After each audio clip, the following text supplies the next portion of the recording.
আরে বাজান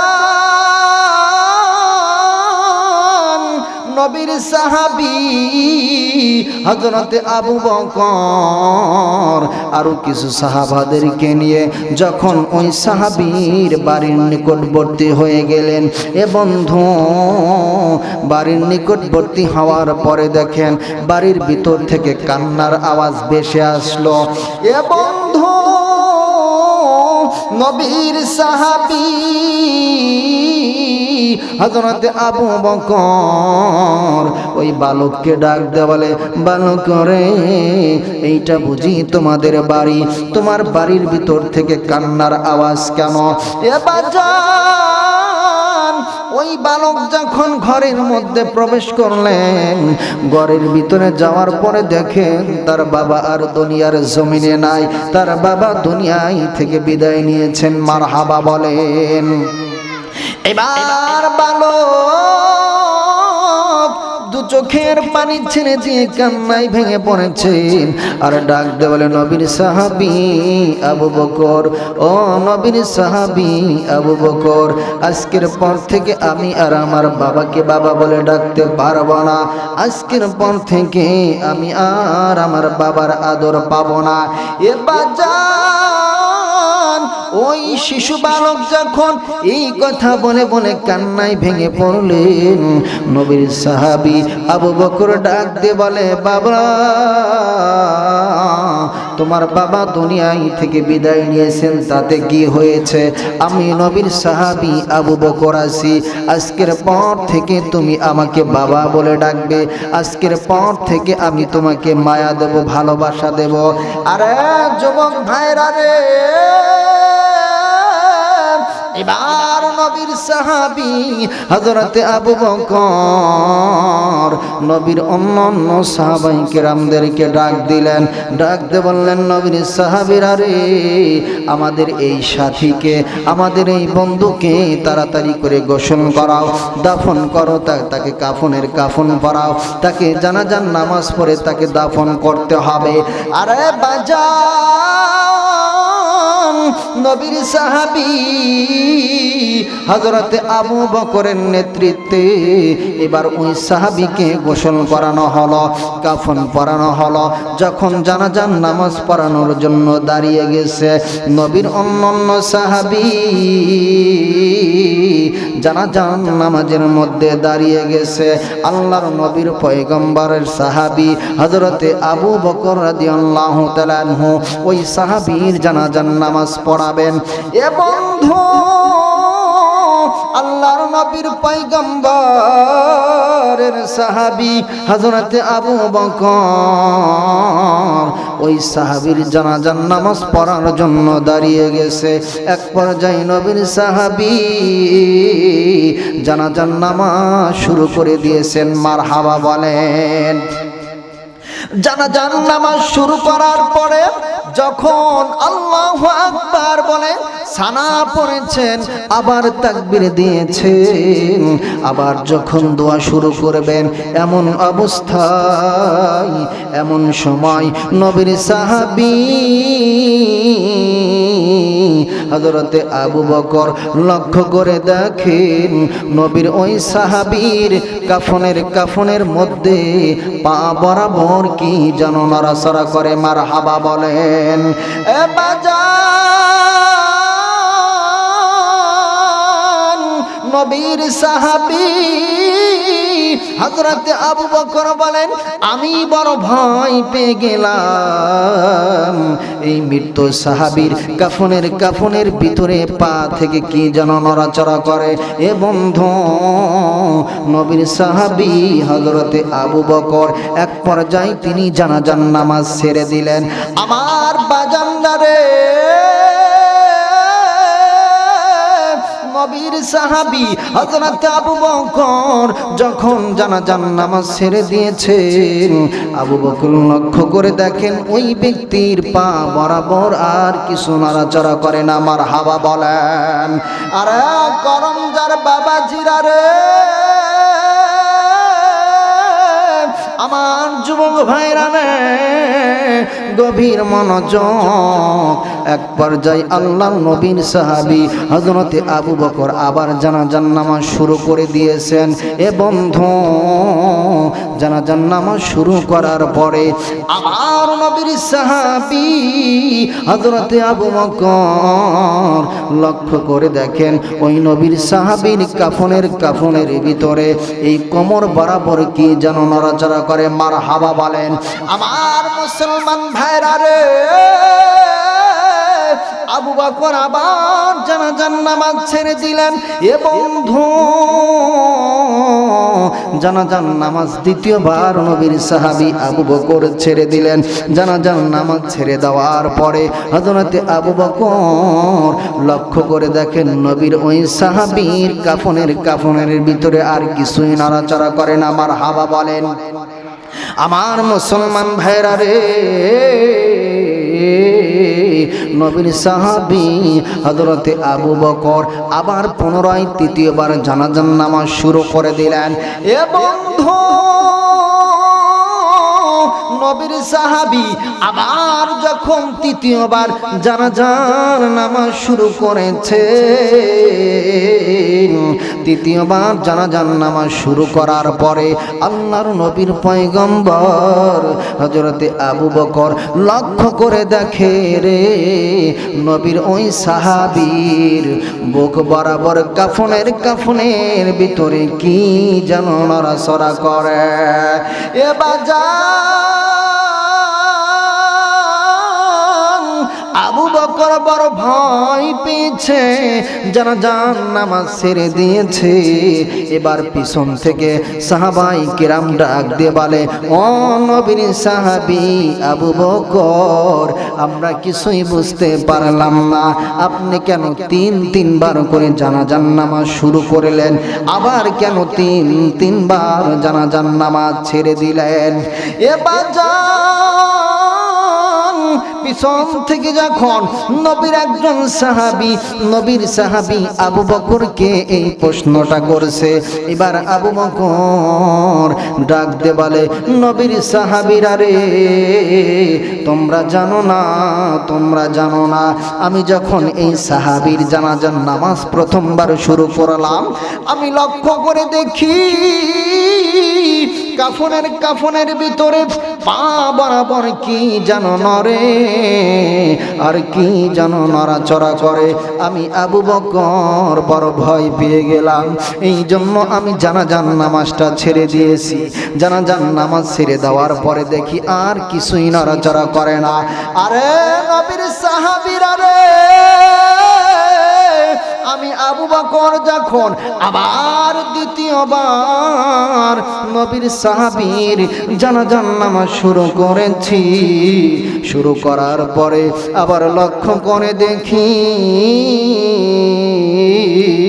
এই নবীর সাহাবীর কোমর বরাবর কাফনের ভিতরে কি যেন নড়াচড়া করে। ও নবীর সাহাবীরা রে, আমি আবু বকর আবার বড় ভয় পেয়ে গেলাম। কি কারণে? নবীর এই সাহাবীর কাফনের ভিতরে কি যেন নড়াচড়া করে। আমি ভয় পাওয়ার কারণে আমি দ্বিতীয়বার জানাজার নামাজ ছেড়ে দিয়েছি। 3 নম্বর কারণ হইল, আবু বকর ডাক দে বলে, ও নবীর সাহাবীরা, তোমরা জানো না আমি 3 নম্বর কারণে কি কারণে জানাজার নামাজ ছেড়ে দিলাম। আমি আবার যখন তৃতীয়বার জানাজার নামাজ শুরু করলাম, আমি আবু বকর লক্ষ্য করে দেখি নবীর এই সাহাবীর বুকের ভিতরে কাফনের মধ্যে কি যেন নড়াচড়া করে। মারহাবা বলেন। আরে বাজান, নবীর সাহাবী আবু বকর যখন এই তিনটা কারণ নবীর সাহাবীদের মধ্যে বর্ণনা করলেন, সমস্ত সাহাবী বড় আশ্চর্য হয়ে গেছে। নবীর সমস্ত সাহাবী বড় ভয় পেয়ে গেছে। কি কারণে? মৃত্যুর পর আল্লাহ তার কাফনের ভিতরে এত বড় একটা গজব দিল। কি কারণে? তার কাফনের ভিতরে কি যেন নড়াচড়া করে। আরে বাজান, একজন নবীর সাহাবী ডাক দিয়ে বলে, আবু বকর, আপনি যদি বেয়াদবি না নেন, আপনি যদি অনুমতি দেন, তাহলে আমি ওই কাফন খুলে দেখতে চাই নবীর সাহাবীর কাফনের মধ্যে কি আছে। মারহাবা বলেন। আরে আমার করমজার বাবাজিরা রে, আমার পর্দার মা ও বোনেরা, গভীর মনোযোগ। আবু বকর ডাক দে বলে, ভাইজান, আমি তোমাকে অনুমতি দিলাম, ঠিক আছে, তুমি কাফনটা একটু খুলে দেখো, কাফনের মধ্যে কি আছে। এ বাজান, নবীর সাহাবী যখন এক পা দু পা করে ওই মৃত লাশের নিকটবর্তী হয়ে গেলেন, এ বাজান, নবীর সাহাবী লক্ষ্য করে দেখেন ওই কাফনের মধ্যে কি যেন ফসফস করে আওয়াজ করে। এবার নবীর সাহাবী কাফন যখন সরাইছে,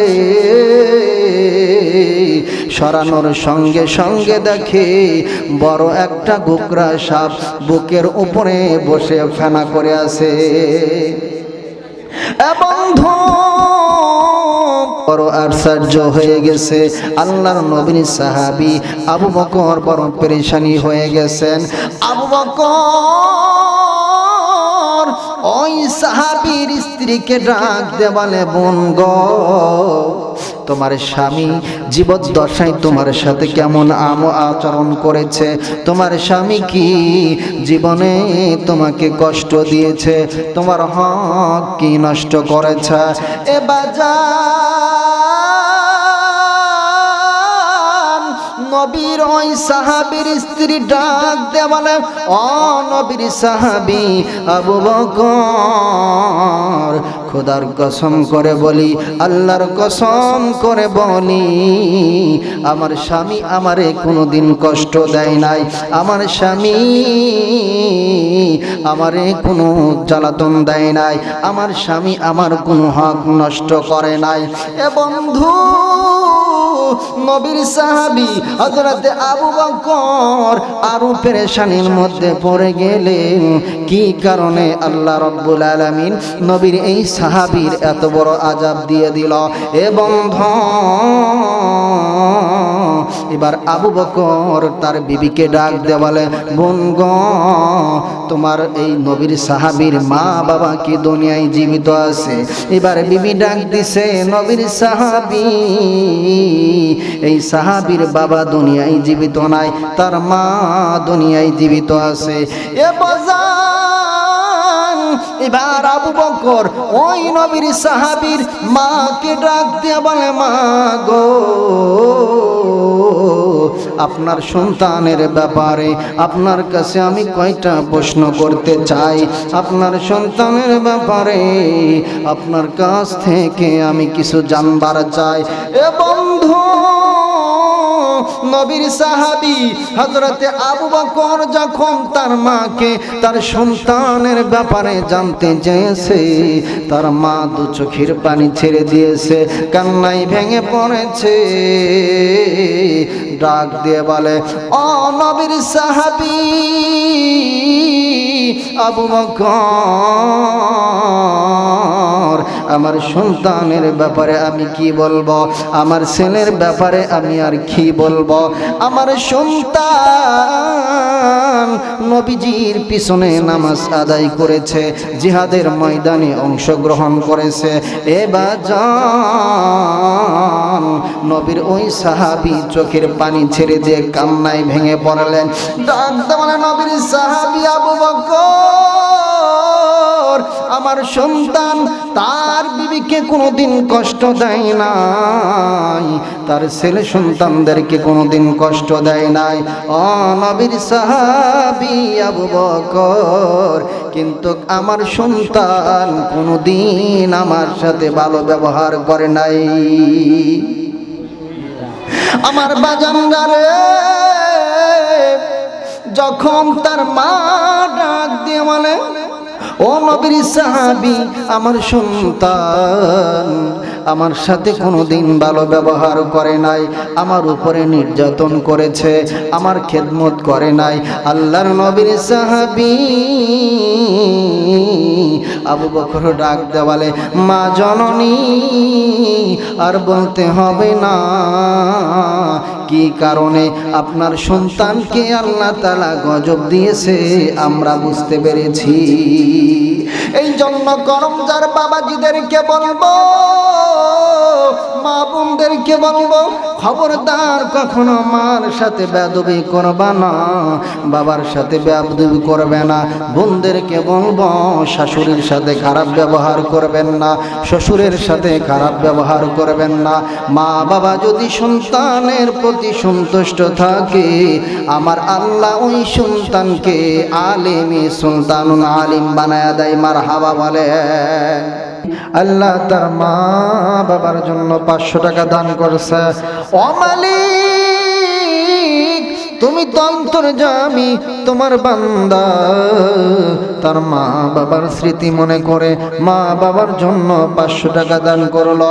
রব্বুল আলামিন তার মা বাবার জীবনের গুনাহগুলো মাফ করে দাও, কবরগুলো জান্নাতের টুকরা বানায়া দাও। সকলেই বলি আল্লাহুম্মা আমিন। যাও গা তোমরা ওই কবরে, আমি যাব না। যাও গা তোমরা ওই কবরে, আমি যাব না। বায়ে সে কয় বায়ের কাছে, আমার ব্যাংকে কত টাকা আছে। বায়ে সে কয় বায়ের কাছে, আমার ব্যাংকে কত টাকা আছে। মসজিদেতে করো গোদান, মসজিদেতে করো গোদান, ভুলে যেও না ওই কবরের মাটির চাপ আমি সইতে পারি না। রে গভীর মনোযোগ, কথাগুলো একটু মনোযোগ দিয়ে শুনবেন। বন্ধু, আমার আল্লাহ পাক রব্বুল আলামিন নবীর উপরে আয়াতে কারিমা নাজিল করেছেন। আল্লাহ পাক রব্বুল আলামিন तमाम পৃথিবীর মানুষদেরকে ডাক দিয়ে বলেন, আর দুনিয়ার মানুষ, আমি আল্লাহ তাআলার পক্ষ থেকে চূড়ান্ত সিদ্ধান্ত হয়েছে, আমি আল্লাহ তাআলার ইবাদত ছাড়া দুনিয়ার কারো ইবাদত করা যাবে না। আমি আল্লাহ তাআলার বন্দেগী ছাড়া দুনিয়ার কোনো মানুষের বন্দেগী করা যাবে না। আমি আল্লাহ তাআলার দাসত্ব ছাড়া, আমি আল্লাহ তাআলার গোলামি ছাড়া দুনিয়ার কোনো মানুষের গোলামি করা যাবে না। মারহাবা বলেন। বন্ধু, আল্লাহ ডাক দে বলে, নবী গো,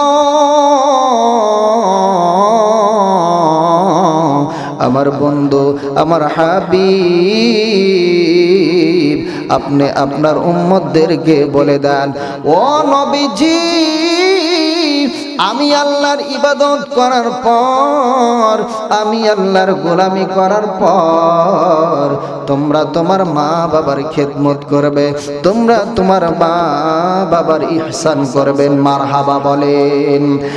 বন্ধু, গভীর মনোযোগ। আমার আপনার নবী, মায়ার নবী, রহমতে আরবী নবীজি যখন এই কথাগুলো নবীর সাহাবীদের মাঝে বর্ণনা করলেন,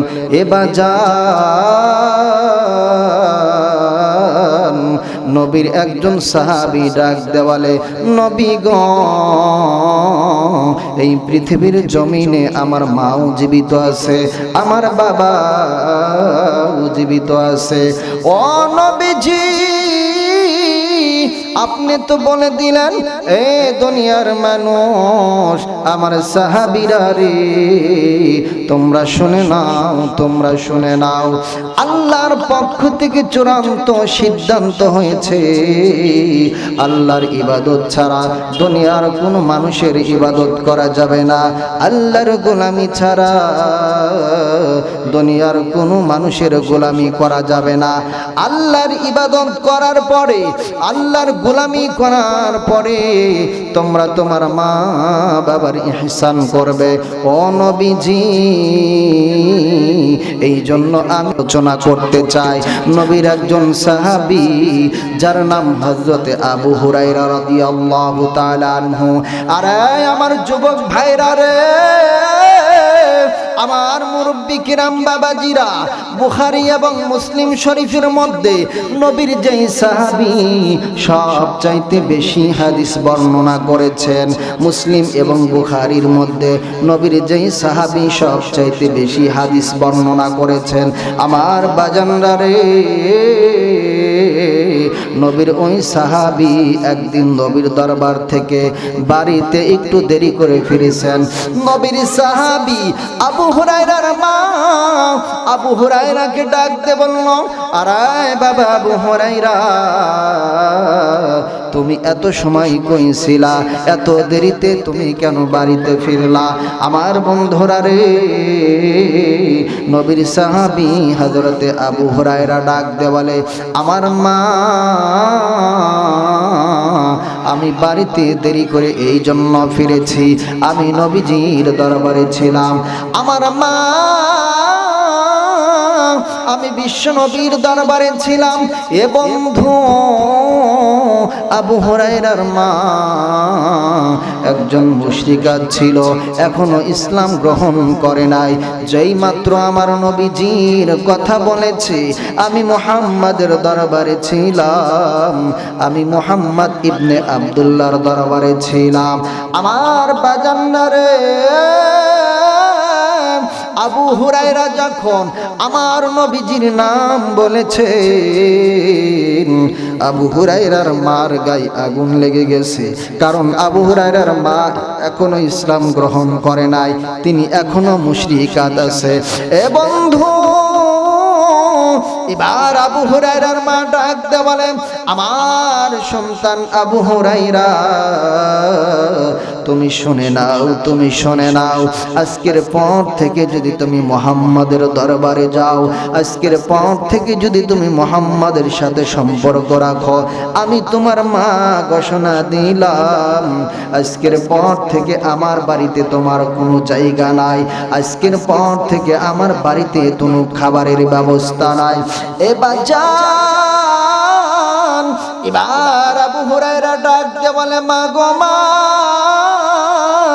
আমি যেই নবীজির দরবারে গিয়ে কালেমা পড়েছি, ইসলাম গ্রহণ করেছি, মা গো মা, আমাকে যদি তুমি মারতে মারতে তোমার বাড়ি থেকে বের করে দাও, ও মা, আমি তোমার বাড়ি সুদ্ধা তামাম পৃথিবী ছেড়ে দেওয়ার জন্য রাজি আছি, কিন্তু যেই নবীজির কাছে গিয়ে ইসলাম গ্রহণ করেছি, যেই নবীজির কাছে যা আমি কালিমা পড়েছি, ও মা, তোমার মন যত চাই তুমি আমাকে মারো, তোমার মন যত চাই তুমি আমাকে মারতে মারতে বাড়ি থেকে বের করে দাও, ও মা, তারপরেও আমি মুহাম্মাদের দরবার থেকে আর ফিরব না। আরে বাজান রে, এবার নবীর সাহাবী হযরত আবু হুরায়রা রাদিয়াল্লাহু তাআলা আনহু নবীর দরবারে হাজির। নবীর সাহাবীদেরকে নবী আমার হাদিসের দর্শ দিয়েছেন, নবীর সাহাবীদেরকে নিয়ে নবী আমার তালিম শুরু করেছেন। আল্লাহর নবীর পয়গম্বর যখন সাহাবায়ে কিরামদেরকে তালিম শোনায়, এ বাজান আবু হুরায়রা রাদিয়াল্লাহু তাআলা আনহু নবীর একবার সে দাঁড়িয়ে চোখের পানি ছেড়ে দিয়ে কান্না করে। এ বন্ধু, নবী আমার ডাক দে বলে, আবু হুরায়রা তুমি কান্না কেন করো? তুমি কান্না করো কেন? তোমার কান্না করার কারণটা কি? এ বাজান নবীর সাহাবী আবু হুরায়রা ডাক দে বলে, নবী গো, মা আমাকে মেরেছে, মা আমাকে বাড়ি থেকে বের করে দিয়েছে, এই জন্য আমি কান্না করি। মারহাবা বলেন আমার মুসলমান ভাইরা রে। নবী আমার ডাক দিছে, আবু হুরায়রা মা তোমাকে কেন মেরেছে? মায়ের সাথে কি তুমি কোনো বেয়াদবি করেছো? মার সাথে কি তুমি খারাপ আচরণ করেছো? এবার আবু হুরায়রা ডাক দে বলে, নবী গো, ইয়া রাসূলুল্লাহ, ইয়া হাবিবাল্লাহ, নবী গো, আমি মার সাথে কোনো বেয়াদবি করি নাই, মার সাথে কোনো খারাপ আচরণ করি নাই। নবী আমার ডাক দে বলে, আবু হুরায়রা তাহলে তোমার মা কেন তোমাকে মারলো? এবার আবু হুরায়রা ডাক দে বলে, নবী গো, মা আমাকে এই জন্য মেরেছে। মা আমাকে বলল, বাবা আবু হুরায়রা এত দেরিতে কেন বাড়িতে ফিরলা? আমি ডাক দিয়ে বললাম, মা গো, আমি এমন একজন ব্যক্তির দরবারে ছিলাম যেই ব্যক্তির দরবার সারা পৃথিবীর মানুষের চাইতে উত্তম। আমার মা আমাকে প্রশ্ন করলো ওই ব্যক্তিকে এবং ওই ব্যক্তির দরবার কি? ও নবীজি, আমি যখন আপনার নামটা বলে দিলাম, আমি যখন বললাম নবী মুহাম্মাদের কাছে আমি ইসলাম গ্রহণ করেছি, আরে বাজান আবু হুরায়রা ডাকতে বলে, নবী গো, যখন আমি আপনার নাম বলেছি আমার মা আমাকে প্রহার করা আঘাত করলো, আমার মা আমাকে বাড়ি থেকে বের করে দিল। ও নবীজি, আমি ইসলাম গ্রহণ করেছি, আপনার কাছে কালেমা পড়েছি, আপনার কাছে বায়াত গ্রহণ করেছি, এই জন্য মা আমাকে মেরে বাড়ি থেকে বের করে দিয়েছেন। মারহাবা বলেন। আরে করমজার বাবাজিরা, আমার যুবক ভাইরা রে, এ মুরব্বি কিরাম বাবাজিরা, আবু হুরায়রা যখন নবীকে ডাক দিয়ে বলে, নবী গো, মা আমাকে এই জন্য মেরেছে। এবার নবী ডাক দিয়ে বলে, আরে আবু হুরায়রা, তোমার মা তোমাকে মেরেছে, এখানে আমি নবী মুহাম্মাদের কোনো কিছু করার নাই। আবু হুরায়রা, তোমার মা তোমাকে তোমার বাড়ি থেকে বের করে দিয়েছে, এখানে আমি মুহাম্মাদের কোনো কিছু করার নাই। মারহাবা বলেন। এবার এইখান থেকে আপনি কি বুঝতে পারলেন? মায়ার নবী ডাক দিছে, আবু হুরায়রা, তোমার মা যেহেতু তোমাকে মেরেছে, তোমার মা যেহেতু তোমাকে বাড়ি থেকে বের করেছে, আমি মুহাম্মদ কোনো কিছু করতে পারবো না। মারহাবা বলেন।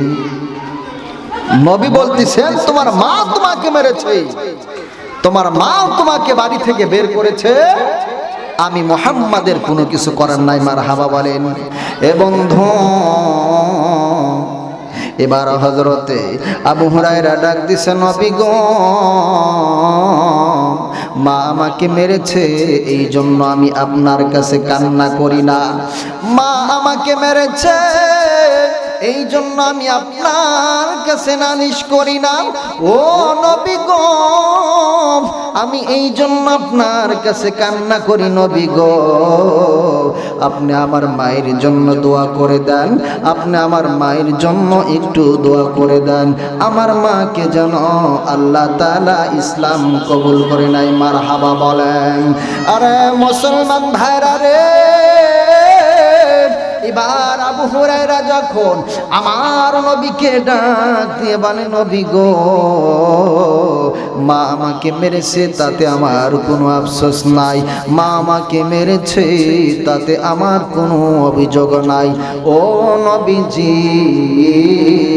আপনি শুধু আমার মায়ের জন্য একটু দোয়া করে দেন, আমার মাকে যেন আল্লাহ ইসলামের জন্য কবুল করে নাই। মারহাবা বলেন।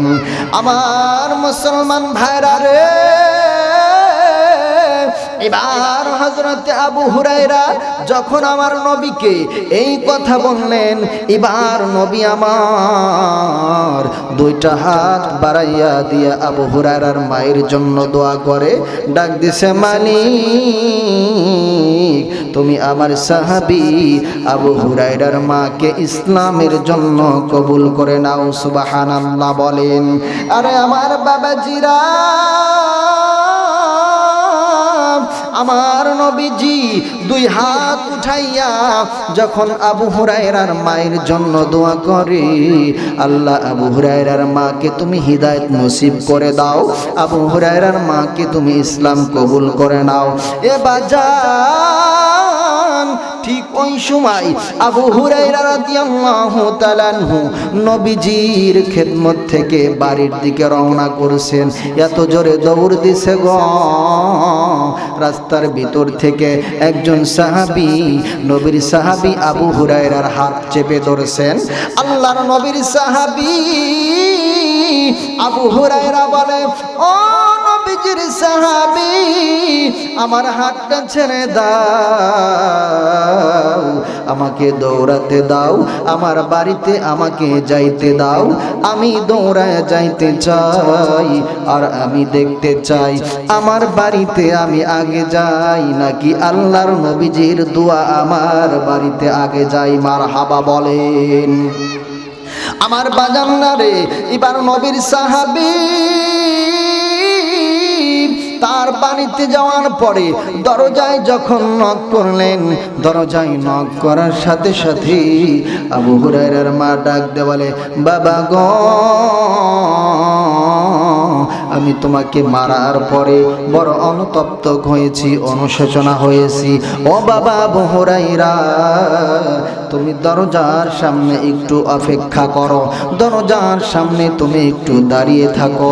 আমি গোসল করেছি, সাদা কাপড় পরিধান করেছি, যেই নবীজির কাছে গিয়ে, যেই নবীজির হাতে হাত রেখে তুমি ইসলাম গ্রহণ করেছ, কালিমার মালা গলায় পরেছ, বাবা গো,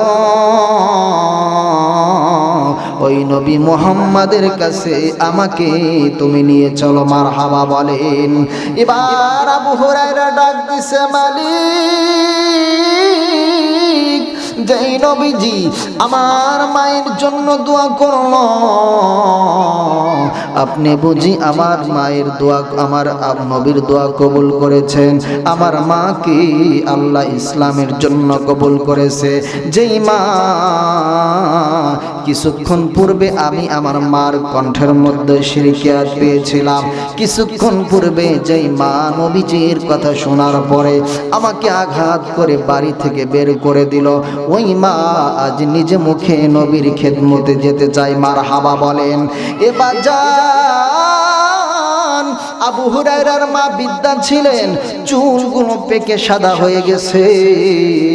আবু হুরায়রা লক্ষ্য করে দেখেন তার মার চুল দিয়ে পানি টপকিয়ে টপকিয়ে পড়তেছেন। এবার আবু হুরায়রা তার মাকে নিয়ে নবীজির দরবারে চলে গেলেন। আমার বন্ধুরা রে, আবু হুরায়রার মা আমার নবীজির কাছে ইসলাম গ্রহণ করলেন, কালিমা পড়লেন লা ইলাহা ইল্লাল্লাহ মুহাম্মাদুর রাসূলুল্লাহ। লা ইলাহা, জোরে লা ইলাহা, লা ইলাহা। আসিয়া বলে ও গো স্বামী তুমি আমার গগিনী, তোমার আমার সৃষ্টিকর্তা তারে কেন মানো না। লা ইলাহা, জোরে লা ইলাহা, লা ইলাহা। আসমানে আল্লাহ, জমিনে আল্লাহ, আমার হায়াতে আল্লাহ, মৌতে আল্লাহ, আল্লাহ আল্লাহ সব সময় লা ইলাহা। ও তুই মরণের কালে বুঝিতে পারবি, ও তুই কবরের মাঝে বুঝিতে পারবি, আমার আল্লাহ নামের কতই গুণ। লা ইলাহা, লা ইলাহা ইল্লাল্লাহ মুহাম্মাদুর রাসূলুল্লাহ। সকলে পড়ি সাল্লাল্লাহু আলাইহি ওয়াসাল্লাম। সম্মানিত হাজিরিন, এই জন্য মা এবং বাবার সাথে কখনো খারাপ আচরণ করা যাবে না। যারা মা বাবার সাথে খারাপ আচরণ করবে আল্লাহ পাক রব্বুল আলামিন তাদেরকে দুনিয়ায় থেকেই সেই নমুনাগুলো দেখাবেন, তাদের মৃত্যুর পর কি অবস্থা হবে। নবীর একজন সাহাবী, আল্লাহর নবীজির ইন্তেকালের পর হযরতে আবু বকর রাদিয়াল্লাহু তাআলা আনহু জামানার ঘটনা, তিনি আল্লাহর নবীজির একজন সাহাবী ছিলেন। তিনি নবীজির পিছনে নামাজ পড়েছেন, জিহাদের ময়দানে অংশগ্রহণ করেছেন, কিন্তু মৃত্যুর সময় তার খুব করুণ অবস্থা। তখন ওই নবীর সাহাবীর বিবি, তার একটা ছোট্ট সন্তান ছিল, বলেছেন তুমি নবীর সাহাবী আবু বকরের কাছে যাও, তুমি যে আমাদের বাড়িতে তাকে নিয়ে এসো। সুবহানাল্লাহ বলেন। আমার মুসলমান ভাইরা রে, এ বন্ধু গভীর মনোযোগ। মায়ের সাথে বেয়াদবি করার কারণ পরিণতি কি হতে পারে বুঝে নেন। বাবার সাথে খারাপ আচরণ করার পরিণতি কি হতে পারে। আমার বন্ধুরা রে, নবীর একজন সাহাবী মৃত্যুর শয্যায় সজ্জিত আছেন, এ বন্ধু ঠিক ওই সময় তার বিবি তার সন্তানকে ডাক দিয়ে বলে, বেটা রে, তোমার বাবা বড় অসুস্থ, মৃত্যুর শয্যায় সজ্জিত আছে, তুমি নবীর সাহাবী হযরতে আবু বকরের কাছে চলে যাও। এ বন্ধু নবীর ওই সাহাবীর স্ত্রী ডাক দিয়ে তার সন্তানকে ডাক দেওয়ালে, বাবা গো, তুমি নবীর সাহাবী হযরতে আবু বকরের কাছে চলে যাও, আবু বকরকে যা বলবে আমার বাবা বড় অসুস্থ, মৃত্যুর শয্যায় সজ্জিত আছে, তাকে বাড়িতে তুমি নিয়ে আসবা। এ বন্ধু আল্লাহর নবীর সাহাবী হযরতে আবু বকর রাদিয়াল্লাহু তাআলা আনহু সালাতুল আসর নামাজ পড়ে মসজিদে নববীর মধ্যে বসে আছে। এমন সময় ছোট্ট একটি বালক এসে ডাক দিয়ে বলে, নবীর সাহাবী,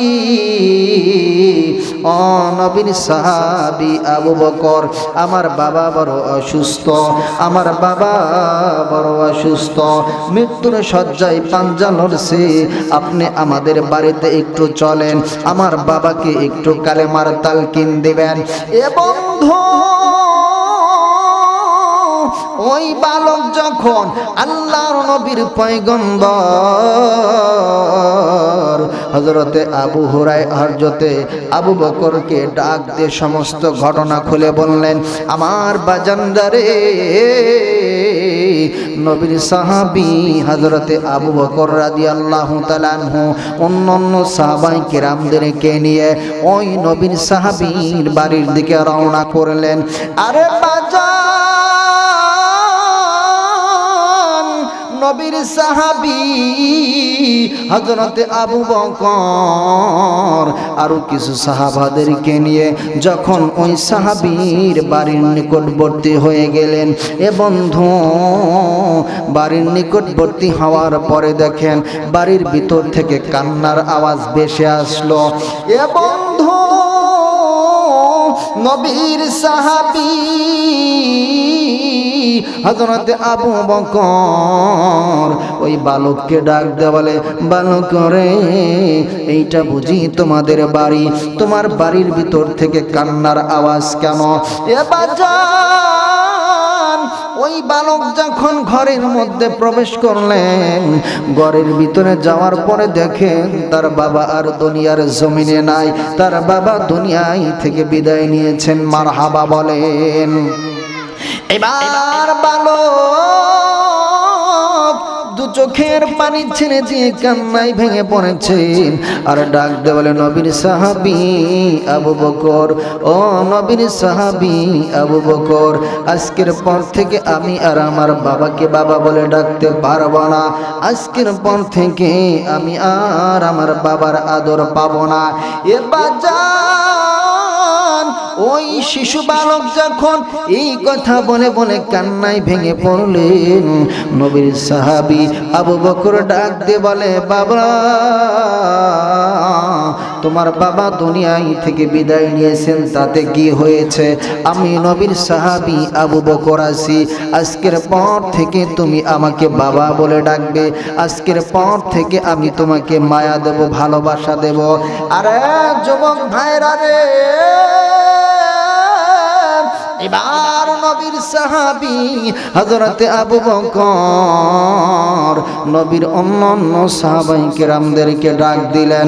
ডাক দিয়ে বললেন, নবীর সাহাবীরা রে, আমাদের এই সাথীকে, আমাদের এই বন্ধুকে তাড়াতাড়ি করে গোসল করাও, দাফন করো, তাকে কাফনের কাফন পরাও, তাকে জানাজার নামাজ পড়ে তাকে দাফন করতে হবে। আরে বাজান, নবীর সাহাবী হযরতে আবু বকরের নেতৃত্বে এবার ওই সাহাবীকে গোসল করানো হলো, কাফন পরানো হলো। যখন জানাজার নামাজ পড়ানোর জন্য দাঁড়িয়ে গেছে, নবীর অন্যান্য সাহাবী জানাজার নামাজের মধ্যে দাঁড়িয়ে গেছে। আল্লাহর নবীর পয়গম্বরের সাহাবী হযরতে আবু বকর রাদিয়াল্লাহু তাআলা আনহু ওই সাহাবীর জানাজার নামাজ পড়াবেন। এ বন্ধু, আল্লাহর নবীর পয়গম্বরের সাহাবী হযরতে আবু বকর ওই সাহাবীর জানাজার নামাজ পড়ার জন্য দাঁড়িয়ে গেছে। এক পর্যায়ে নবীর সাহাবী জানাজার নামাজ শুরু করে দিয়েছেন। মারহাবা বলেন। জানাজার নামাজ শুরু করার পরে যখন আল্লাহু আকবার বলে সানা পড়েছেন, আবার তাকবীর দিয়েছেন, আবার যখন দোয়া শুরু করবেন, এমন অবস্থায় এমন সময় নবীর সাহাবী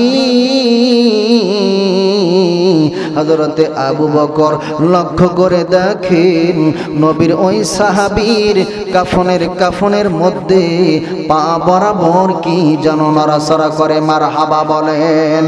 এ বাজান, নবীর সাহাবী হযরতে আবু বকর বলেন, আমি বড় ভয় পেয়ে গেলাম। এই মৃত্যু সাহাবীর কাফনের ভিতরে পা থেকে কি যেন নড়াচড়া করে। এ বন্ধু, নবীর সাহাবী হযরতে আবু বকর এক পর্যায়ে তিনি জানাজার নামাজ ছেড়ে দিলেন।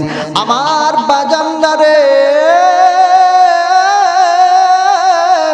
নবীর সাহাবী হযরত আবু বকর যখন জানাজার নামাজ ছেড়ে দিয়েছেন, আবু বকর লক্ষ্য করে দেখেন ওই ব্যক্তির পা বরাবর আর কিছু নড়াচড়া করে না। মারহাবা বলেন।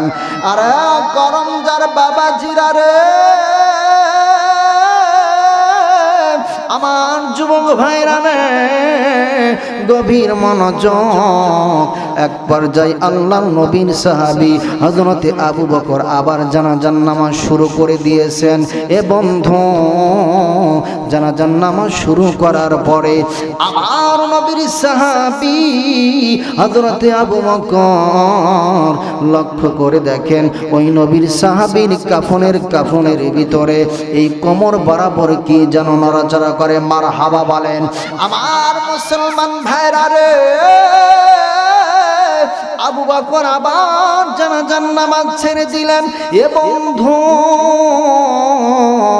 জানাজার নামাজ দ্বিতীয়বার নবীর সাহাবী আবু বকর ছেড়ে দিলেন। জানাজার নামাজ ছেড়ে দেওয়ার পরে হযরতে আবু বকর লক্ষ্য করে দেখেন নবীর ওই সাহাবীর কাফনের ভিতরে আর কিছুই নড়াচড়া করে না। মারহাবা বলেন। আমার মুসলমান ভাইরা রে, নবীর সাহাবী হযরতে আবু বকর আবার পুনরায় তৃতীয়বার জানাজার নামাজ শুরু করে দিলেন। এ বন্ধু, নবীর সাহাবী আবার যখন তৃতীয়বার জানাজার নামাজ শুরু করেছে, তৃতীয়বার জানাজার নামাজ শুরু করার পরে আল্লাহর নবীর পয়গম্বর হযরতে আবু বকর লক্ষ্য করে দেখে রে, নবীর ওই সাহাবীর বুক বরাবর কাফনের ভিতরে কি যেন নড়াচড়া করে। এ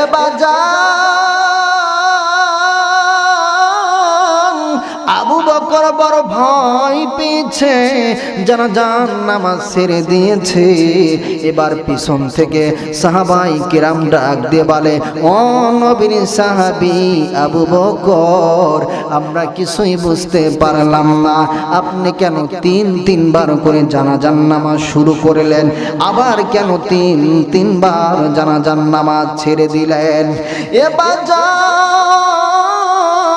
পিছন থেকে যখন নবীর একজন নবীর সাহাবী আবু বকরকে এই প্রশ্নটা করছে, এবার আবু বকর ডাক দে বলে, নবীর সাহাবীরা রে, তোমরা জানো না আমি যখন এই সাহাবীর জানাজার নামাজ প্রথমবার শুরু করলাম, আমি লক্ষ্য করে দেখি কাফনের ভিতরে পা বরাবর কি যেন নড়ে আর কি যেন নড়াচড়া করে। আমি আবু বকর বড় ভয় পেয়ে গেলাম, এই জন্য আমি জানাজার নামাজটা ছেড়ে দিয়েছি। জানাজার নামাজ ছেড়ে দেওয়ার পরে দেখি আর কিছুই নড়াচড়া করে না। আরে নবীর সাহাবীরা রে, আমি আবু বকর যখন আবার দ্বিতীয়বার নবীর সাহাবীর জানাজার নামাজ শুরু করেছি, শুরু করার পরে আবার লক্ষ্য করে দেখি এই নবীর সাহাবীর কোমর বরাবর কাফনের ভিতরে কি যেন নড়াচড়া করে। ও নবীর সাহাবীরা রে, আমি আবু বকর আবার বড় ভয় পেয়ে গেলাম। কি কারণে? নবীর এই সাহাবীর কাফনের ভিতরে কি যেন নড়াচড়া করে। আমি ভয় পাওয়ার কারণে আমি দ্বিতীয়বার জানাজার নামাজ ছেড়ে দিয়েছি। 3 নম্বর কারণ হইল, আবু বকর ডাকতে বলেন, ও নবীর সাহাবীরা, তোমরা জানো না আমি 3 নম্বর কারণে, কি কারণে জানাজার নামাজ ছেড়ে দিলাম। আমি আবার যখন তৃতীয়বার জানাজার নামাজ শুরু করলাম, আমি আবু বকর লক্ষ্য করে দেখি নবীর এই সাহাবীর বুকের ভিতরে কাফনের মধ্যে কি যেন নড়াচড়া করে। মারহাবা বলেন। আরে বাজান, নবীর সাহাবী আবু বকর যখন এই তিনটা কারণ নবীর সাহাবীদের মধ্যে বর্ণনা করলেন, সমস্ত সাহাবী বড় আশ্চর্য হয়ে গেছে। নবীর সমস্ত সাহাবী বড় ভয় পেয়ে গেছে। কি কারণে? মৃত্যুর পর আল্লাহ তার কাফনের ভিতরে এত বড় একটা গজব দিল। কি কারণে? তার কাফনের ভিতরে কি যেন নড়াচড়া করে। আরে বাজান, একজন নবীর সাহাবী ডাক দিয়ে বলে, আবু বকর, আপনি যদি বেয়াদবি না নেন, আপনি যদি অনুমতি দেন, তাহলে আমি ওই কাফন খুলে দেখতে চাই নবীর সাহাবীর কাফনের মধ্যে কি আছে। মারহাবা বলেন। আরে আমার করমজার বাবা জিরা রে, আমার পর্দার মা ও বোনেরা, গভীর মনোযোগ। আবু বকর ডাক দে বলে, ভাইজান, আমি তোমাকে অনুমতি দিলাম, ঠিক আছে, তুমি কাফনটা একটু খুলে দেখো, কাফনের মধ্যে কি আছে। এ বাজান, নবীর সাহাবী যখন এক পা দু পা করে ওই মৃত লাশের নিকটবর্তী হয়ে গেলেন, এ বাজান, নবীর সাহাবী লক্ষ্য করে দেখেন ওই কাফনের মধ্যে কি যেন ফসফস করে আওয়াজ করে। এবার নবীর সাহাবী কাফন যখন সরাইছে, সরানোর সঙ্গে সঙ্গে দেখে বড় একটা গোকরা সাপ বুকের উপরে বসে ফেনা করে আছে। বন্ধু বড় আশ্চর্য হয়ে গেছে। আল্লাহর নবীর সাহাবী আবু বকর বড় পেরেশানি হয়ে গেছেন। আবু বকর ওই সাহাবীর স্ত্রীকে ডাক দিয়ে বলে, বোন গো, তোমার স্বামী জীবদ্দশায় তোমার সাথে কেমন আচরণ করেছে? তোমার স্বামী কি জীবনে তোমাকে কষ্ট দিয়েছে? তোমার হক কি নষ্ট করেছে? এ বাজার, নবীর ওই সাহাবীর স্ত্রী ডাক দে বলে, ও নবীর সাহাবী আবু বকর, খোদার কসম করে বলি, আল্লাহর কসম করে বলি, আমার স্বামী আমারে কোনোদিন কষ্ট দেয় নাই, আমার স্বামী আমারে কোনো জ্বালাতন দেয় নাই, আমার স্বামী আমার কোনো হক নষ্ট করে নাই। এ বন্ধু, নবীর সাহাবী হযরত আবু বকর আরো পেরেশানির মধ্যে পড়ে গেলেন। কি কারণে? আল্লাহ রাব্বুল আলামিন নবীর এই সাহাবীর এত বড় আযাব দিয়ে দিল। এ বন্ধু, এবার আবু বকর তার বিবিকে ডাক দিয়ে বলে, বোন গো, তোমার এই নবীর সাহাবীর মা বাবা কি দুনিয়ায় জীবিত আছে? এবার বিবি ডাক দিছে, নবীর সাহাবী, এই সাহাবীর বাবা দুনিয়ায় জীবিত নাই, তার মা দুনিয়ায় জীবিত আছে। এ বাজান, এবার আবু বকর ওই নবীর সাহাবীর মাকে ডাক দিয়ে বলে, মা গো, আপনার সন্তানের ব্যাপারে আপনার কাছে আমি কয়টা প্রশ্ন করতে চাই। আপনার সন্তানের ব্যাপারে আপনার কাছ থেকে আমি কিছু জানবার চাই। এ বন্ধু, নবীর সাহাবী হযরত আবু বকর যখন তার মাকে তার সন্তানের ব্যাপারে জানতে চেয়েছে, তার মা দু চোখের পানি ছেড়ে দিয়েছে, কান্নায় ভেঙে পড়েছে। ডাক দিয়ে বলে, ও নবীর সাহাবী আবু বকর, আমার সন্তানের ব্যাপারে আমি কি বলবো? আমার ছেলের ব্যাপারে আমি আর কি বলবো? আমার সন্তান নবীজির পিছনে নামাজ আদায় করেছে, জিহাদের ময়দানে অংশগ্রহণ করেছে। এবার জান, নবীর ওই সাহাবী চোখের পানি ছেড়ে দিয়ে কান্নায় ভেঙে পড়লেন। ডাক দেওয়া নবীর সাহাবী আবু বকর, আমার সন্তান তার বিবিকে কোনোদিন কষ্ট দেয় নাই, তার ছেলে সন্তানদেরকে কোনোদিন কষ্ট দেয় নাই। ও নবীর সাহাবী আবু বকর, কিন্তু আমার সন্তান কোনোদিন আমার সাথে ভালো ব্যবহার করে নাই। আমার বাজানরা রে, যখন তার মা ডাক দিয়ে বলে, ও নবীর সাহাবী, আমার সন্তান আমার সাথে কোনোদিন ভালো ব্যবহার করে নাই, আমার উপরে নির্যাতন করেছে, আমার খেদমত করে নাই। আল্লাহর নবীর সাহাবী আবু বকর ডাক দেওয়ালে, মা জননী, আর বলতে হবে না কি কারণে আপনার সন্তানকে আল্লাহ তাআলা গজব দিয়েছে আমরা বুঝতে পেরেছি। এই জন্য করমজার বাবাজিদেরকে বলবো, মা বোনদেরকে বলবো, খবরদার কখনো মার সাথে বেয়াদবি করবা না, বাবার সাথে বেয়াদবি করবে না। বোনদেরকে বলবো, শাশুড়ির সাথে খারাপ ব্যবহার করবেন না, শ্বশুরের সাথে খারাপ ব্যবহার করবেন না। মা বাবা যদি সন্তানের প্রতি সন্তুষ্ট থাকে, আমার আল্লাহ ওই সন্তানকে আলিমী সুলতানুল আলিম বানায়া দেয়। মারহাবা বলে।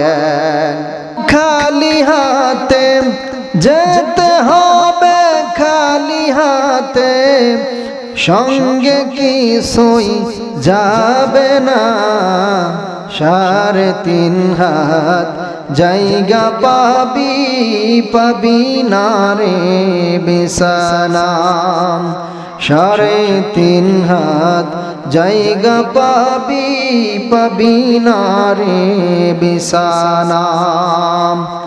যেতে হবে খালি হাতে, যেতে হবে খালি হাতে সঙ্গে কিছুই যাবে না, 3.5 হাত জায়গা পাবি, পাবি না রে বিছানা।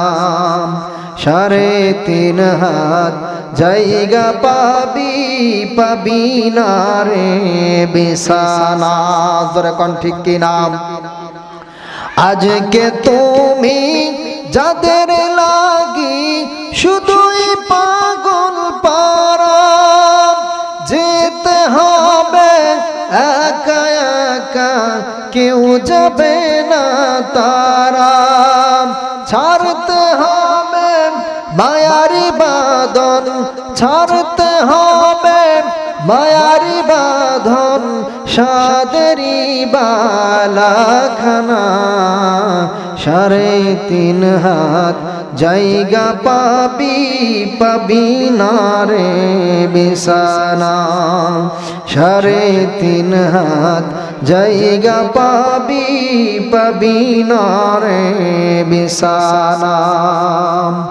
যেতে হবে খালি হাতে, যেতে হবে খালি হাতে সঙ্গে কিছুই যাবে না।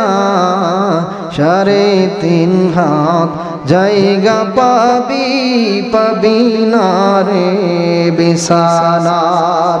3.5 হাত জায়গা পাবি, পাবি না রে বিছানা। কথা কোন ঠিক কিনা? আমার মুসলমান ভাইরা রে, এই জন্য নবী আমার ডাক দিছে, সাহাবীরা রে, আল্লাহ পাক রব্বুল আলামিন तमाम পৃথিবীর মানুষের মধ্যে আমার আল্লাহ পাক রব্বুল আলামিন মা এবং বাবার সম্মান দিয়েছেন। এ বাজান, নবীর একজন সাহাবী যার নাম হলো হযরত আলকামা রাদিয়াল্লাহু তাআলা আনহু। এ বাজান, এই নবীর সাহাবী মৃত্যুর শয্যায় সজ্জিত আছে, দুনিয়ায় থেকে বিদায় নেওয়ার আগ মুহূর্ত। এ বন্ধু, ওই নবীর সাহাবী বিছানার মধ্যে আছে, মৃত্যুর শয্যায় সজ্জিত আছে। বাজান রে, কিন্তু কিন্তু নবীর ওই সাহাবীর মুখ থেকে কালেমা বের হয় না। নবীর ওই সাহাবীকে আল্লাহর নবীর সাহাবীরা কালেমার তালকিন দেয়, তার জবান থেকে কালেমার তালকিন বের হয় না। আর করমজার বাবাজিরা, নবীর সাহাবী আলকামার মুখ থেকে কালিমা যখন বের হয় না, এই খবর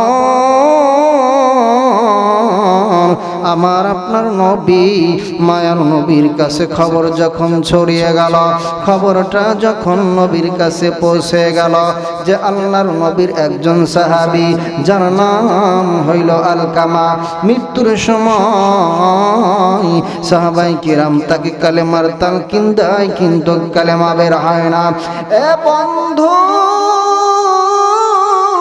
এই খবর যখন আমার নবীজির কাছে পৌঁছাইছে, নবী আমার ডাক দিছে, বিলাল কই রে? আরে বিলাল, যাও যাও যাও, আমার সাহাবী আলকামার মুখ থেকে কেন কালেমার তালকিন বের হয় না? আরে বিলাল, তুমি যাও, আমার সাহাবী আলকামারে একটু কালেমার তালকিন দিয়া দাও। এ বন্ধু, এবার নবীর সাহাবী হযরতে বিলাল রাদিয়াল্লাহু তাআলা আনহু নবীর আরো কিছু সাহাবী নিয়ে আলকামার বাড়িতে চলে আসলেন। আসার পরে আলকামা মৃত্যুর শয্যায় সজ্জিত আছে, মৃত্যুর সাথে পাঞ্জা লড়াই। আর বাজান, আলকামার নিকটে অনেক সাহাবী কালেমার তালকিন দেয়, কিন্তু কালেমা তো বলতে পারে না। এ বাজান, একবার যাই নবীর সাহাবী হযরতে বিলাল রাদিয়াল্লাহু তাআলা আনহু আলকামাকে কালেমার তালকিন দেওয়া শুরু করলেন। আর বাজান, বিলাল রাদিয়াল্লাহু তাআলা আনহু যখন নবীর সাহাবী আলকামাকে কালেমার তালকিন দেয়, কিন্তু আলকামার জবান থেকে কালেমা বের হয় না, কালেমা বের হয় না, শুধু আলকামার চোখ মোবারক দিয়ে পানি বের হয়। আমার বন্ধুরা রে,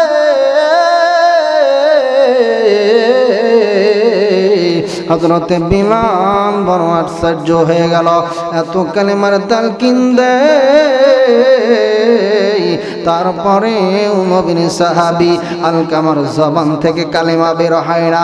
বিলাল এবার নবীর দরবারে হাজির হয়, ডাক দিয়ে বলে, নবী গো, আমি বিলাল হাজার চেষ্টা করার পরেও আপনার সাহাবী আলকামার জবান থেকে কালেমা শুনতে পাই নাই, এত কালেমার তালকিন করলাম, আলকামার জবান থেকে কালেমা বের হয় না। এবার নবী আমার ডাক দিছে, সাহাবী বিলাল, একটু খোঁজ করে দেখো ওই নবীর সাহাবীর মা দুনিয়ায় জীবিত আছে কিনা। এবার বিলাল আলকামার বাড়িতে যাওয়ার পরে তার মাকে ডাক দিয়ে বলে, আলকামার মা, নবীজি আপনাকে একটু নবীজির দরবারে যাওয়ার কথা বলছেন। এবার আলকামার মা ডাক দিয়ে বলেন, নবীর সাহাবী বিলাল,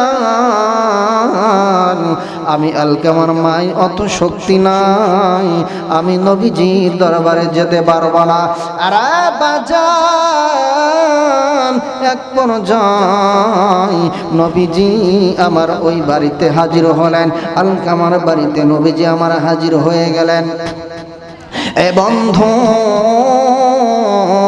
আমার নবীজি আলকামাকে কালেমার তালকিন দেওয়া শুরু করলেন, কিন্তু নবীজির জবান থেকে কালেমার তালকিন দেওয়ার পরেও আলকামার জবান থেকে কালেমা বের হয় না।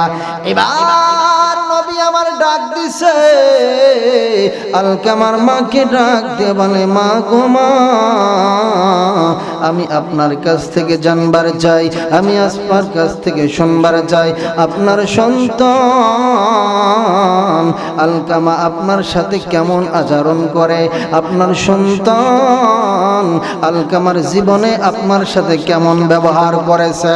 এ বাজার আমার নবীজি যখন আলকামার ব্যাপারে আলকামার মাকে ডাক দিয়েছে, আলকামার মা চোখের পানি ছেড়ে দিছে।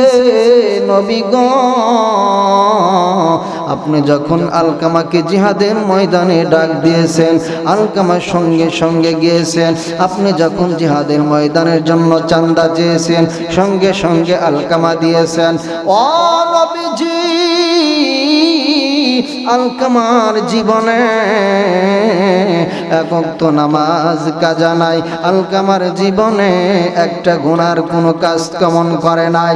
ও নবীজি, আলকামার জীবনে স্বপ্নে কেমন করেছে। ও নবীজি, কিন্তু আলকামার জীবনে আমি মাকে অনেক কষ্ট দিয়েছে, অনেক নির্যাতন করেছে। আর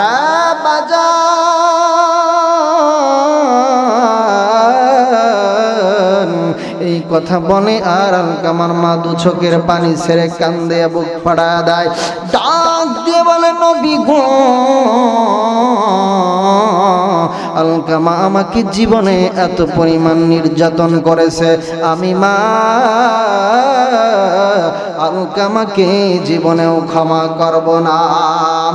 এ বাজান আমার নবী এবার বুঝতে পারছে কি কারণে আলকামার জবান থেকে কালিমা বের হয় না, কি আপনাদের আলকামার মুখ থেকে কালিমা বের হয় না।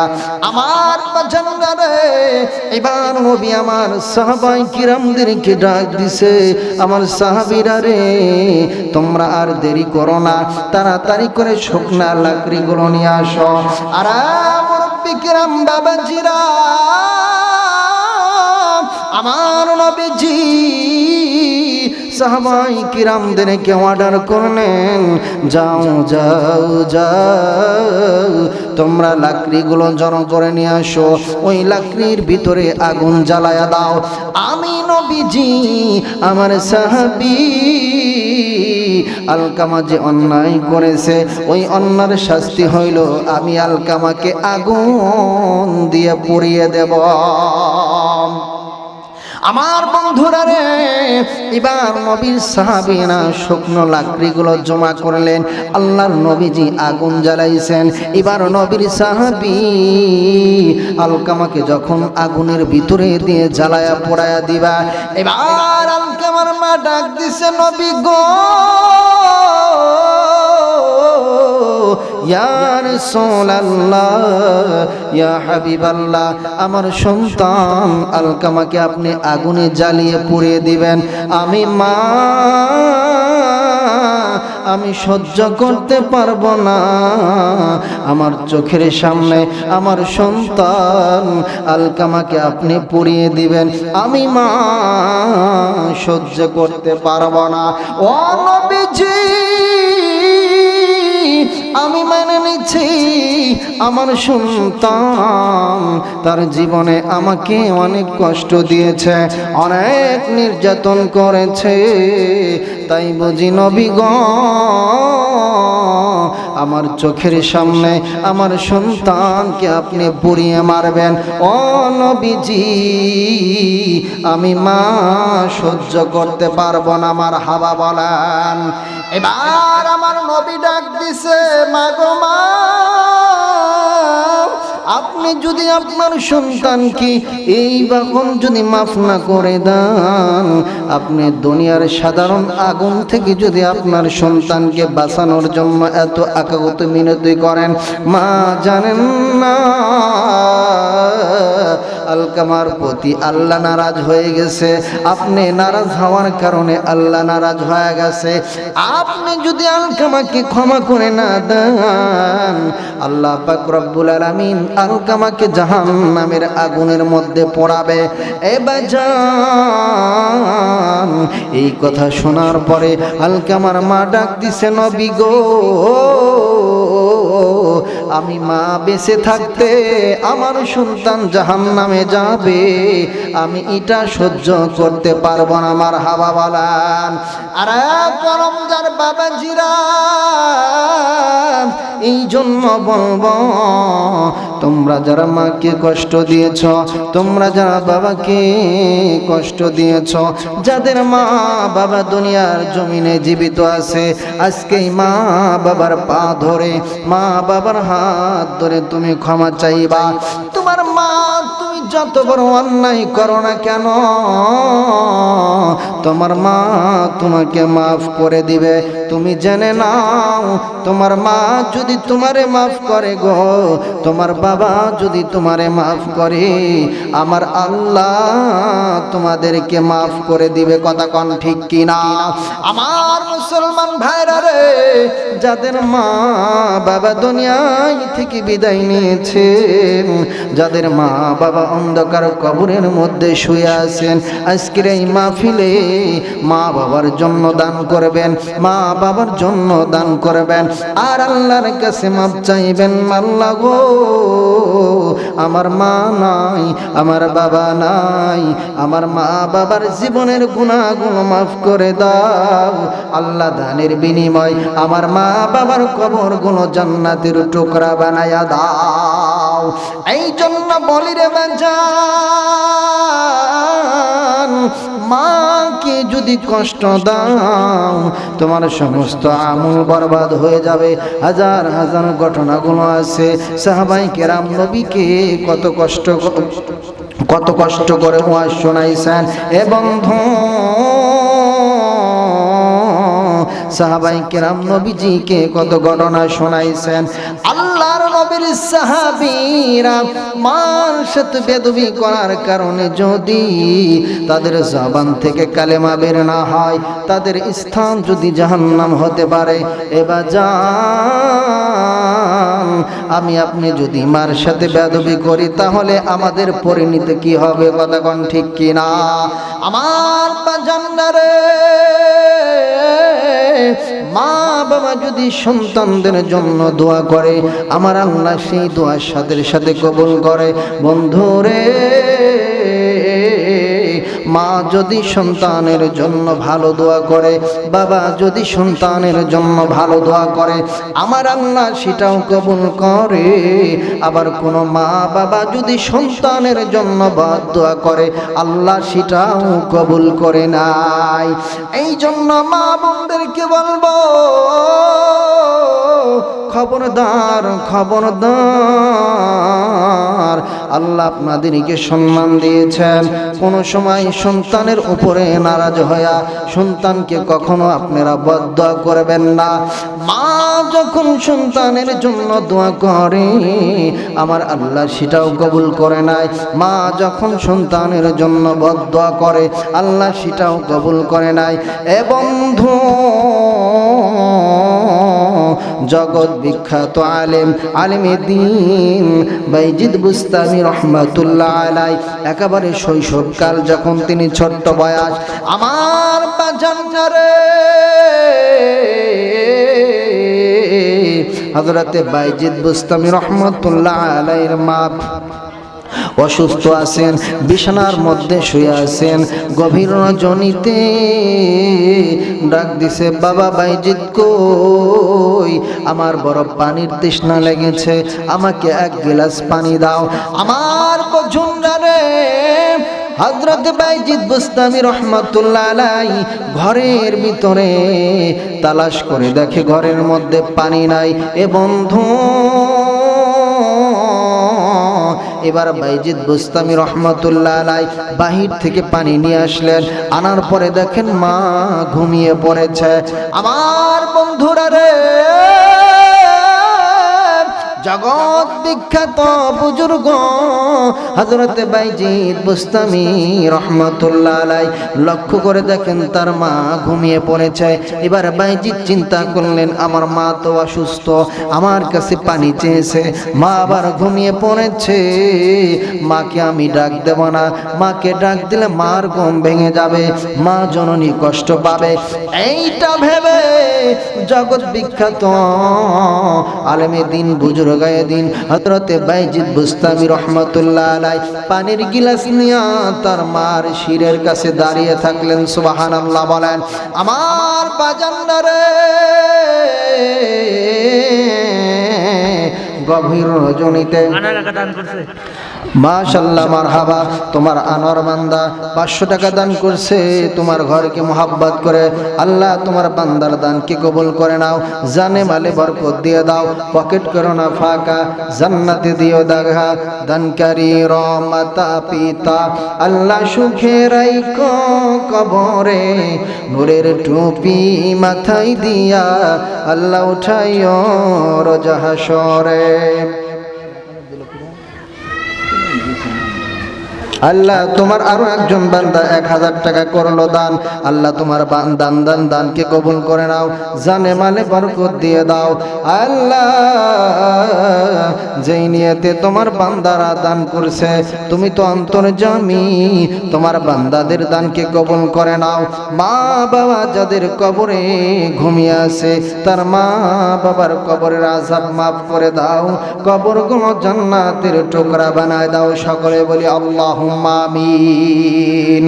দানকারীর মাতা পিতা আল্লাহ সুখে রাইখো কবরে, নূরের টুপি মাথায় দিয়া আল্লাহ উঠাইও রোজ হাসরে। লিল্লাহে তাকবীর, নারায়ে তাকবীর, নারায়ে তাকবীর। আল্লাহ তাআলা তোমার বান্দা আব্দুর রহমান তার মা বাবার কথা মনে পড়েছে। ও মালিক, মা বাবার কথা মনে পড়ে 1000 টাকা করেছে দান, তোমার বান্দা করেছে বাপের বেটা কাম। আল্লাহ তোমার বান্দার দানকে তুমি কবুল করে নাও, মা বাবার জীবনের গুনাহগুলো মাফ করে দাও, কবরগুলো জান্নাতের টুকরা বানায় দাও। সবাই বলি আল্লাহুম্মা আমিন। যাওগা তোমরা ওই কবরে আমি যাব না, যাওগা তোমরা ওই কবরে আমি যাব না। এ বন্ধু, আমাদের মা বাবা যাদের ওই কবরে ঘুমিয়ে আছে প্রতিনিয়তে মা বাবাগুলি সন্তানের দিকে তাকিয়ে থাকে, চাতক পাখির মতো তাকিয়ে থাকে আর ডাক দে বলে, বাবা রে তোর জন্য আমি কত কষ্ট করেছি, তোমার জন্য আমি কত সম্পদ রেখে দিয়েছি, হালালকে হালাল মনে করি নাই, হারামকে হারাম মনে করি নাই, তোমাদের জন্য কত সম্পদ রেখে গিয়েছি, আজ কবরের ভিতরে ঘুমাই। বাবারে মারে আমার কথা কি তোদের মনে পড়ে না? আমি বলবো যাদের মা নাই, যাদের বাবা নাই, মা বাবার জন্য আপনারা দান করাবেন। এ বন্ধু, ওই কবরবাসীগুলি প্রতিনিয়তে তার আত্মীয় স্বজনদেরকে দান করতে ডাকতে থাকে, যাও গা তোমরা ওই কবরে আমি যাব না, যাও গা তোমরা ওই কবরে আমি যাব না।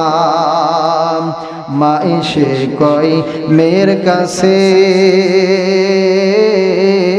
আমার গহনা রাখছি তোমার কাছে। মা এসে কয় মেয়ের কাছে, আমার গহনা রাখছি তোমার কাছে। মসজিদেতে করো গোদান, মসজিদেতে করো গোদান, ভুলে যেও না ওই কবরে সাপে কাটলে ওজা মেলে না, ওই কবরে সাপে কাটলে ওজা মেলে না। ঠিক কি না? যাও গা তোমরা ওই কবরে আমি যাব না, যাও গা তোমরা ওই কবরে আমি যাব না।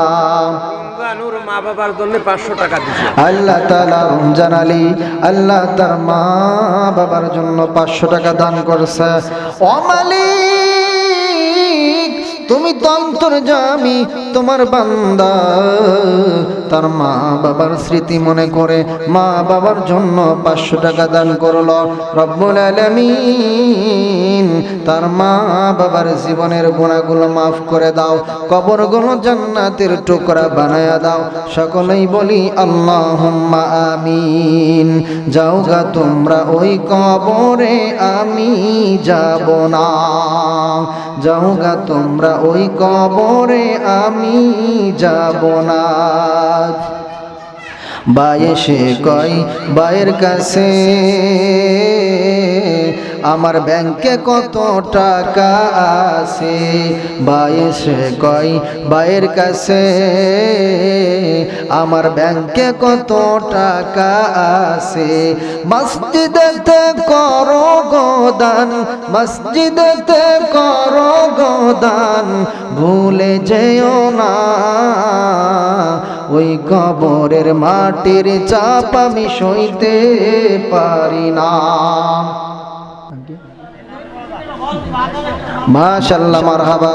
তোমার আরো একজন বান্দা করলো 500 টাকা দান, করছে বাপের বেটা কাম। আল্লাহ তোমার বান্দার পকেট করো না ফাঁকা, জান্নাতে দিও দেখা। রব্বুল আলামিন জানি না তোমার বান্দা কোন নিয়তে করছে দান, তুমি তো অন্তর্যামী, মেহেরবানি করে তোমার বান্দার দানকে কবুল আর মঞ্জুর করে নাও। সকলে বলি আল্লাহুম্মা আমিন। ভাই এসে কয় ভাইয়ের কাছে, আমার ব্যাংকে কত টাকা আছে। মসজিদেতে করো গোদান, মসজিদেতে করো গোদান, ভুলে যেও না ওই কবরের আগুন আমি সইতে পারি না।